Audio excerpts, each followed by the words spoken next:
and add Zynga, but not the evil part.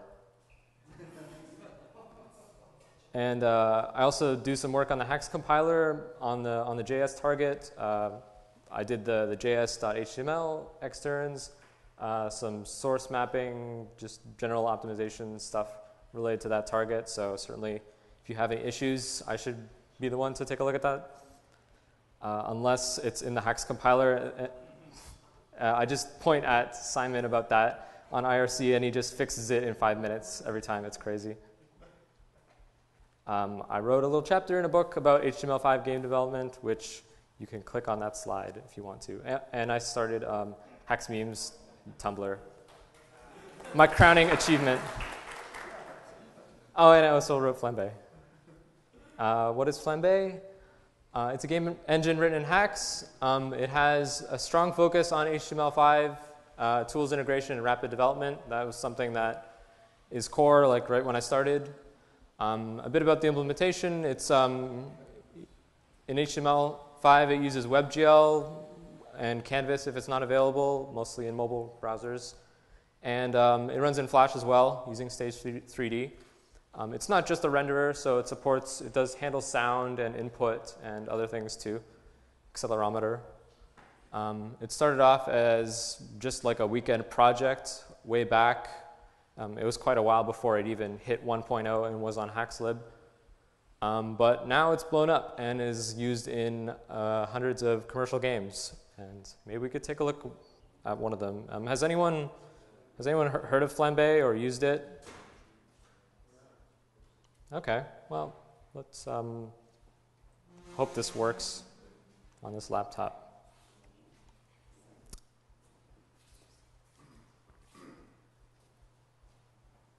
Oh, that just left my presentation. Okay, well, this is a game that someone contracted out to Coca-Cola, and it's like this page will run in Flash or HTML depending on what kind of browser you land on it. So it works in mobile web. I mean, you can run it on iOS Safari if you wanted to. And I guess I have to do the tutorial, but it's a super basic game. All these animations are authored in Flash.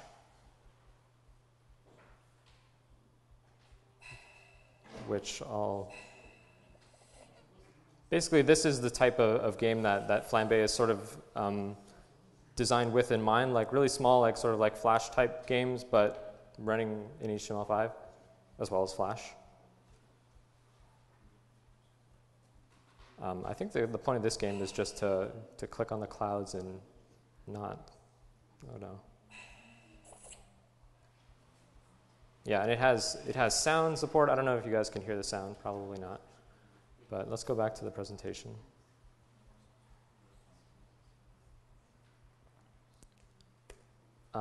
So how this all started, I guess, well, I mean, it started quite a while ago, but how it actually started becoming big, it's in children's media actually, which is funny. And Nickelodeon was probably the company that first picked it up. Back in 2012, they were thinking about making an HTML5 game site to complement their Flash desktop site, so something that runs in mobile basically. So they used a bunch of game engines and then put out a bunch of games, and surprisingly, all their new games today are built in Flambe. And even more surprisingly and encouraging is that the developers that they trained to use Flambe, so this is outside third-party developers that are contracted in, continued to use it and took that to other clients in the industry. So it's kind of, you're seeing it pop up at Disney and other places too. And so yeah, I thought it would be interesting to take a look at a list of the top 4 media companies, and Haxe runs on half of them. And so yeah, Comcast and Time Warner, we're coming for you. Comcast sucks. And the top 3, oh, that says media companies, but that should say toy companies. So we have 2 of the top 3 toy companies.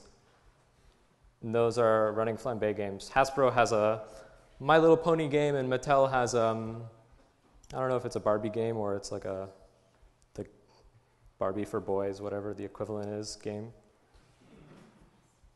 And some more project like that Coke game I just showed you.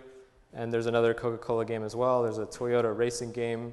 Spill Games is a big games portal that has like 180 million monthly players, and they have a couple of Flambe games, and they're interested in building like first class like support into their SDK that they use for ads. And Mozilla as well. I worked with Mozilla to provide integration with Firefox OS, and they were really helpful in like getting me a device and like helping me every step of the way, which is nice. Yeah, so my point is Haxe is mainstream now, which is really exciting, not just for Flambe, but like for Haxe as a whole. Like it's really surprising. Like it's always been like, oh yeah, I use Haxe as like this thing that you're kind of ashamed about. But now like you can like proudly point to big companies that use Haxe. So I mean, I thought about like why are these guys picking Haxe and Flambe, and I came up with like a list of 5 things probably that Flambe does really well, and I think contribute to that. So one of them is good HTML5 support, which is good. It's one of the goals of Flambe to like have that as front and center, and Flambe, which is a tool to export animations from Flash, which I'll talk about in a second, and high performance. Like even compared to with some of the JS game engines out there, there's been a lot of time spent optimization. Native extensions, which I'll talk about in a sec too, and just developer UX and developer friendliness. Like I'm a game developer too, so I try to build an engine that other game developers would like to use as well. So let's go over those one by one, and good HTML5 support. Now, one of the ways that we do that is by avoiding implementing things that are basically performance and compatibility traps. And one of them is like text rendering, like true type text rendering. Canvas actually supports that, but it's quite slow, and it's not even pixel perfect between like Flash and HTML5. So usually in cases like that where there would be a large performance cost in implementing a feature, we try to avoid that if there's an alternative available. And like with draw text, there's bitmap fonts, which is a good alternative for games. It has modular asset loading, which means like you can load groups of assets at a time. Some other game engines, you have your assets directory, and the game engine will try to load all that at once, and that doesn't really work that well on the web, especially if you have a game where your assets are loaded up into different levels. You might want to load like level 2 assets when the player actually reaches level 2, and Flambe supports that really well. Graceful enhancement, which is a term I just made up. There's graceful degradation, which if you do any web development you may have heard of. Graceful enhancement, let's say like Flambe will go from Canvas to WebGL with like no difference, but it'll always look the same, if that makes sense.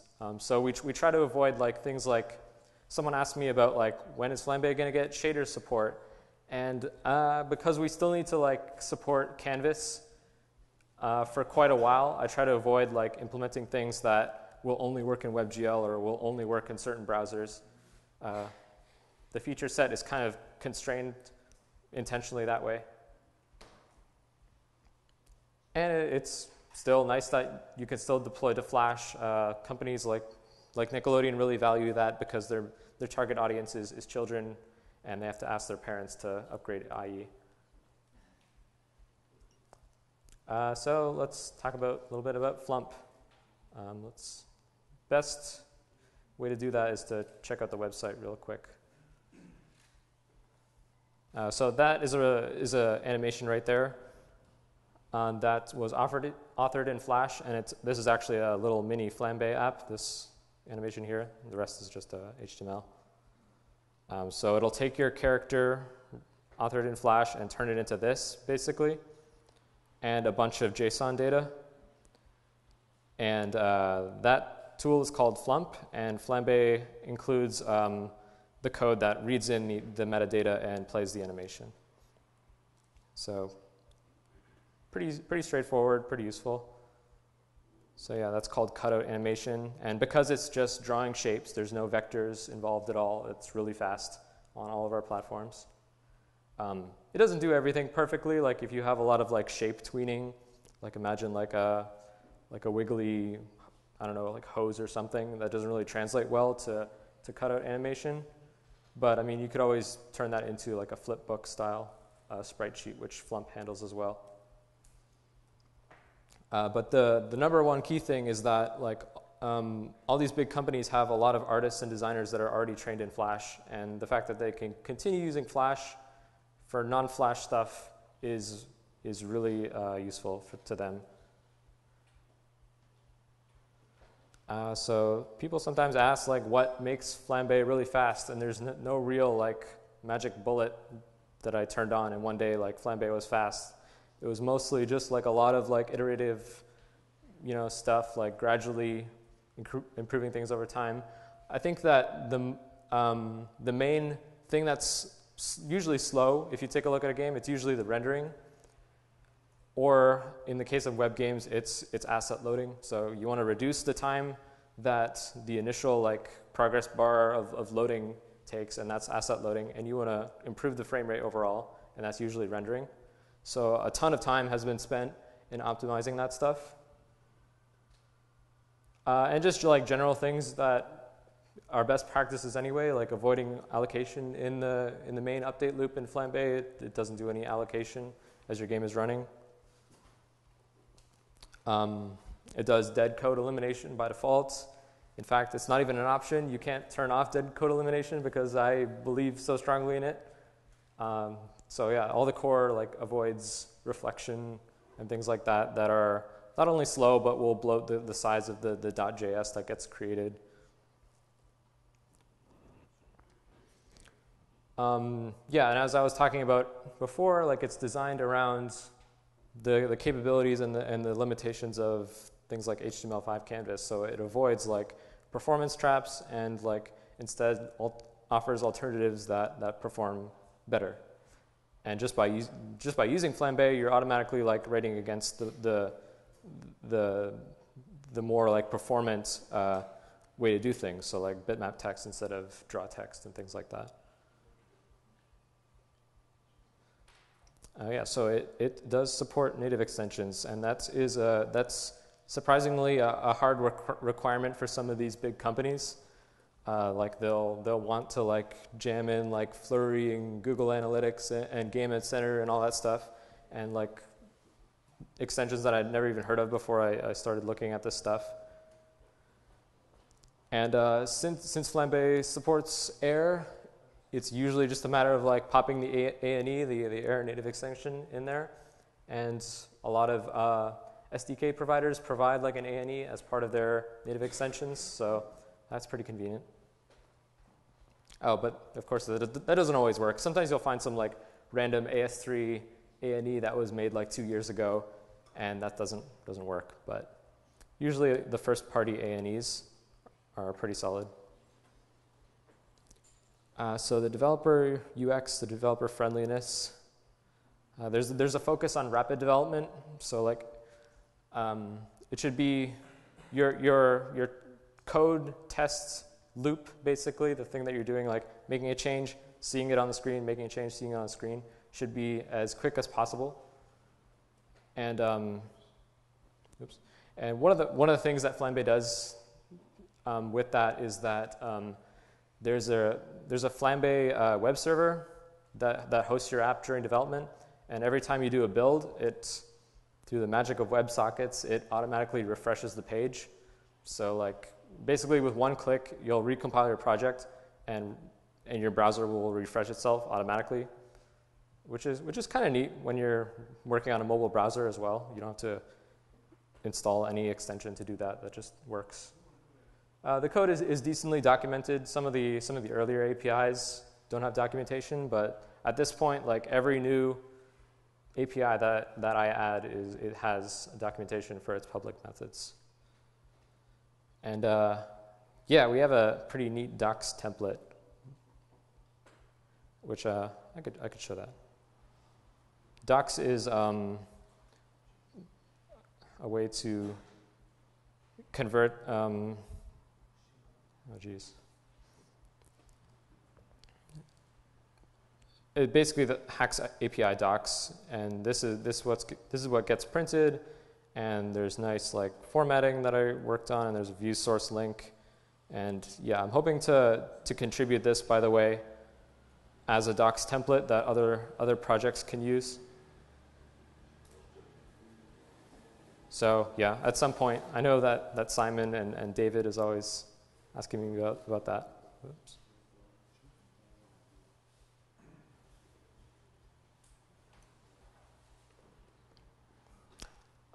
So yeah, there's focus on making the install process as easy as possible. It's still a little bit, shaky. You still need to have like Haxe installed and Air installed, but if you have all the prerequisites installed, it's pretty easy to get up and running. It's just to run a couple commands.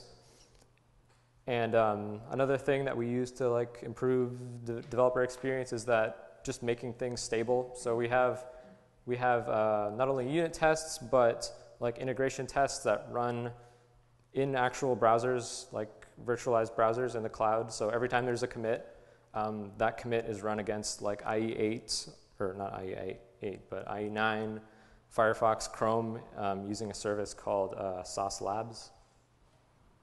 And that's all automatic. So that's caught quite a few regressions and bugs, so that's good to have. And traditionally, documentation has kind of sucked, but that's improving rapidly. Like there's a really good guide by Mark Knoll, who is a commercial developer that's using Flambe extensively. There's a Mozilla Getting Started blog post and a bunch of other blog posts as well popping up now. And one thing that I didn't have in mind when I was writing this, but kind of struck me as kind of neat, is the Flambe system class is kind of like an intuitive entry point to all the functionality. So you don't even have to read the docs really. You just type in like system dot, and then you could like explore the IntelliSense to see like what Flambe actually supports. You don't have to be digging through a bunch of files. And the API will give you warm, fuzzy feelings. And I'm a little biased, but I'll show you an example of what I mean by that. So this is some AS3. It's a stage. It's a model class is the stage. And say you have an attribute called full screen, and you want to listen when that full screen changes. So this is a really common use case of when you have a field and you want to observe when the field changes. The traditional way to do that in AS3 is you need your model stage to extend event dispatcher, and then you need an event, a custom event. So we'll make a full screen event, and then you need an event name, the full screen changed. This class should have like the actual full screen value that changes, so we'll put that as an attribute there. And then you need this constructor boilerplate, and then you need this meta tag here up at the top to basically tell users of stage that it actually emits this event. Otherwise, they'll never know. So in Flambe, all that code looks like that. You just take your bool and turn it into a value bool, which basically value is mouse is moving on its own. Value is just a wrapper around whatever object, in this case bool, and it just adds methods that allow you to listen to changes on it. So value has like a set method and a get method, and you can add an event listener basically. So using that, there's the AS3 way. I'm sure how many people have used AS3 or like come from an AS3 background? Yeah, so most Haxe developers I feel like come from AS3, although that's changing. So yeah, that's the traditional way to do things in AS3. Note that like here, there's some like code duplication here, so this could go wrong if you don't set it to the right thing. There's some allocation here, so that's bad for performance. So in Flambe here, yeah, you just connect this callback to full screen, and it gets called whenever it changes, and then you have a dot set and a dot get. Flambe actually has like an underscore accessor. If you've ever like looked at it in depth, you would say full screen dot underscore, but what it basically does is just it calls that get and set method. So yeah, that's just one example, and you can like extend this even more. So Flambe has this animated float class, which is just a value float, but it adds methods that allow it to be animated over time. So you can do things like sprite.x is an animated float, so you can call methods that animate it, surprisingly, really easily with one line of code. And not just sprites, like anything you could possibly want to animate is an animated float in Flambe. So like the volume of a sound, you got the position of stuff, pretty much anything. So future plans of the project. Implementing features that people have been asking for. There are some outstanding pull requests on GitHub, and I apologize. I'll be looking at that and adding those. Further simplify installation.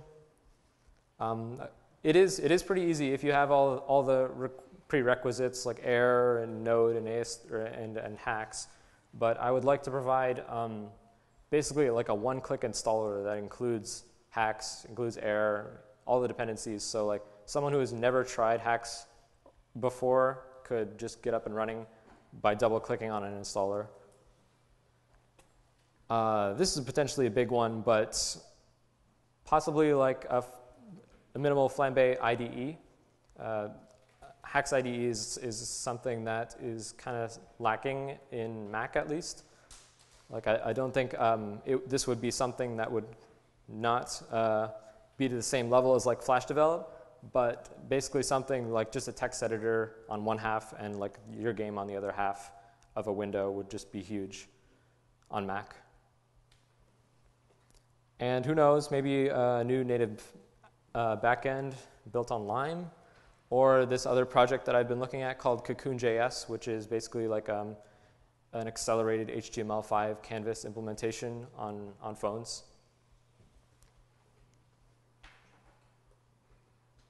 And that's it. I might have blown through that. I don't know how much time that was. Thank you.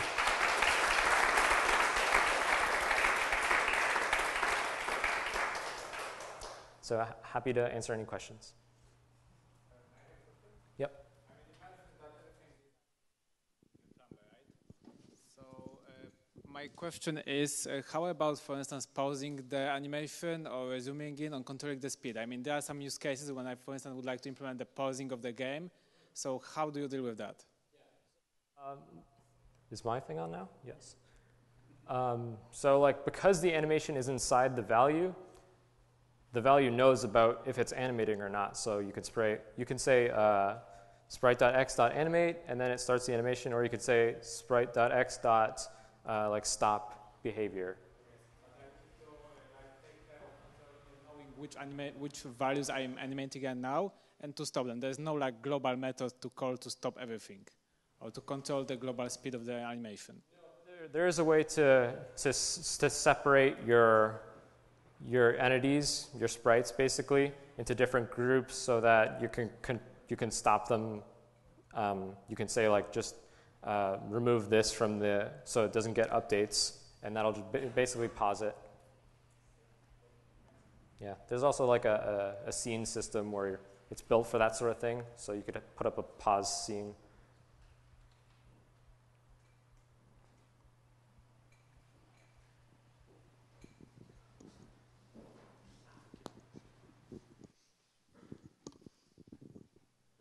Do you have any plan to make like a more complete Flambe website?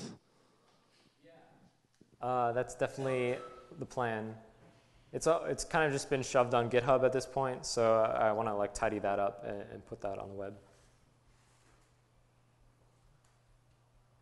Are you working more on building the library or building games? So when I started this, I had a game like specifically in mind that I was building as Flambe was getting built up. But now that game is finished, and I'm mostly like just supporting other games that are using it now. Cool. Occasionally, I think it's important to know that you're spending most of your time. It's definitely important to have like a game, I think, as you're building a game engine, like to actually like dog food it. So I occasionally do like game jams and things like that with Flambe just to make sure that things still make sense. Awesome.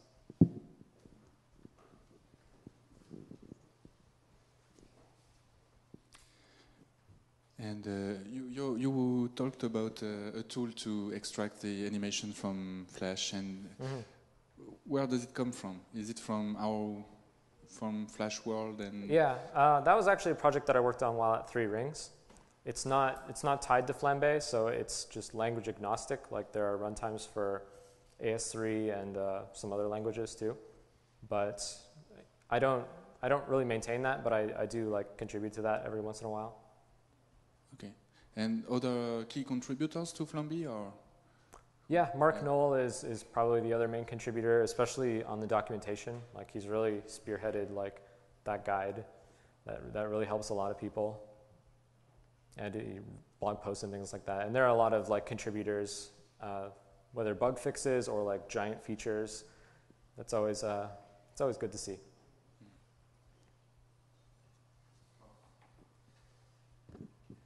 So I think the way the value system works is really interesting. I'm just curious if there are like performance or garbage collection things that we should take into account if we use that. Mm-hmm. So yeah, I had like the same concern when like I was implementing that. Like, does it actually make sense to have like every property on a sprite like be an object? Like, isn't that kind of bad practice? But I mean, as it turns out, like after running this through the profiler a bunch of times, like.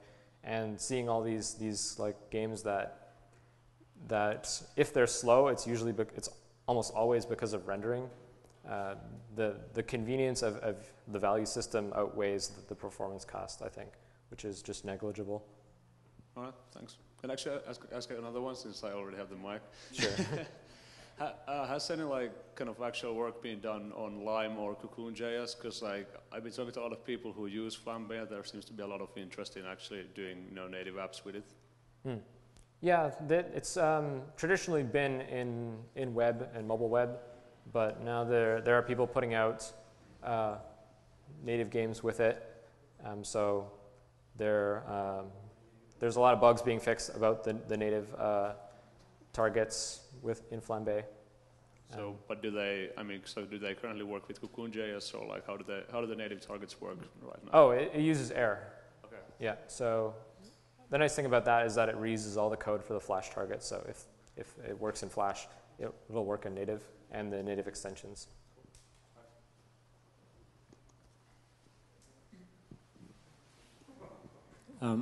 Did you try pooling the value objects? Yeah, that's something that I thought about, but it's difficult to like make sure that those get released back into a pool. Like you would have to like rely on the developer to always call like .release or whatever, and that's kind of tricky. I wouldn't want to do that because you could shoot yourself in the foot.